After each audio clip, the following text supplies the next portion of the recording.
როგორ აშუქებს ოპოზიცია იმ დებატებს, რომელიც მიდის, რა ვიცი, რუსთავი 2-ზე და იმედზე მაგალითად, ხო ჩათვალე რომ არ აშუქებს. მე ვთვლი რომ სადაც ვიყავით დებატებზე, სამჯერ ვიყავით დებატებზე თუ არ ვცდები. სამი დებატი იყო გუშინ. თუ ობიექტურად გააშუქებ ამ დებატებს, გაარჩევ რა მოხდა იქ, ვინ რა ისაუბრა, როგორ ისაუბრა, აშკარაა რომ ოცნება რბილად რო ვთქვათ, კარგად ვერ გამოიყურება. ხო და შენ თუ მართლა თავრობის წინააღმდეგ ხარ, რაღაცნაირად ცდილობ რომ გამოაშკარავო მისი მინუსები და ასე შემდეგ. როგორ შეიძლება რომ ეს დებატები არ იყოს გარჩეული ნორმალურად ამ არხებზე. და უფრო მეტიც ჩვენ ვცდილობთ რომ რაღაცნაირად გავაშუქოთ, რაღაც ვიდეოები დავდოთ და ასე შემდეგ და არც ერთი ოპოზიციური ტელევიზია ამას არ აკეთებს ნორმალურად. ხო დავინახეთ აი მაგალითად სანდროს დებატზე რომ პრემიერ-მინისტრი ჩაიჭრა რაღაცეებში.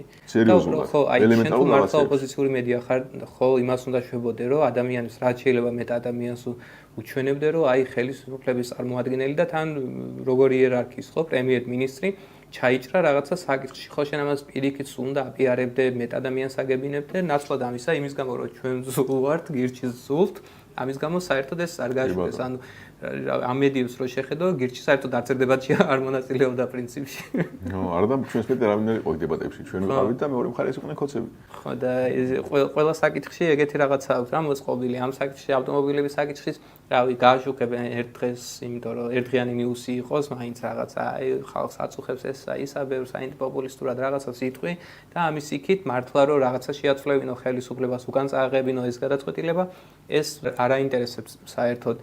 თორემ ხო შეიძლება ამ ადამიანებს პოლიტიკოსებს ეძახდნენ ეთერში ამის გამო იმ ადამიანებს ეძახდნენ ვისაც ეს პრობლემა აწუხებს ხო თვითონ უნდა აორგანიზებდნენ ამას და ცდილობდნენ იმას რომ რაღაცა ხელისუფლებას უკან წააღებინონ რავი ეგ გპ-ის შემთხვევაში რომ მოხდა რომ მოუწია ხელისუფლებას უკან წააღება თსე-ს და გპ-ის გაერთიანების ხო გამოვიდა ხო რაღაცა ისეთი იყო კარგი ვიღაცებისთვის ანუ ამათვისაც რომ აი ხელისუფლება უკან დაიხია და აქ სხვა საკითხებში ხო იგივეს უნდა აკეთებდე რომ რაღაცას იზამს ხელისუფლებამონებას ის უკან წააღებინო და შენ შეგიძლია ჩაიწერო და რა ვიცი ის ადამიანებისთვისაც ვისაც ეს ეხება კარგია და რაღაცა ისეთი კეთილ საქმეს გაუკეთებ